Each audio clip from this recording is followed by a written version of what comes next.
અમરેલી જિલ્લાના જાફરાબાદના લોર ગામનો યુવાન આર્મીની ટ્રેનિંગ પૂર્ણ કરી વતન પરત આવતા ગ્રામજનો દ્વારા ભવ્ય સ્વાગત કરવામાં આવ્યું હતું।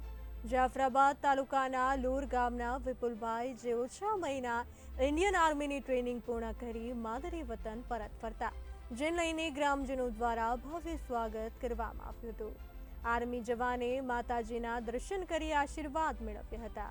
આર્મી જવાન વિપુલભાઈને ઘોડે સવારી તેમજ ડીજેના તાલ સાથે ભવ્ય રેલીનું આયોજન પણ કરવામાં આવ્યું હતું તેમજ ગ્રામજનોએ આર્મી જવાનનું ફૂલહાર પહેરાવીને સન્માન કર્યું હતું।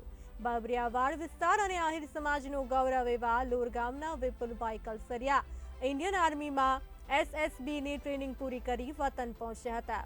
આ તકે લોર ગામના સરપંચ સહિત તમામ સભ્યો, ગામના આગેવાનો તેમજ મોટી સંખ્યામાં લોકો હાજર રહ્યા હતા। SSB સશસ્ત્ર સીમા બળમાં નોકરી કરું છું। 11 મહિનાની ટ્રેનિંગ છે, એમાંથી 6 મહિનાની સફળતાપૂર્વક ટ્રેનિંગ પૂર્ણ થઈ છે અને હજી આગળની ટ્રેનિંગ છે, જે મારે રજાઓ પૂર્ણ થતાં આગળની ટ્રેનિંગ શરૂ થાય। આ દેશના યુવાનોને એ જ કહેવા માંગીશ કે ભાઈ, જેને રસ હોય દેશની સેવા કરવાનો તો વધુને વધુ જોડાય અને ભારતની સેવા કરે, ભારત માતા ભૌમની સેવા કરે।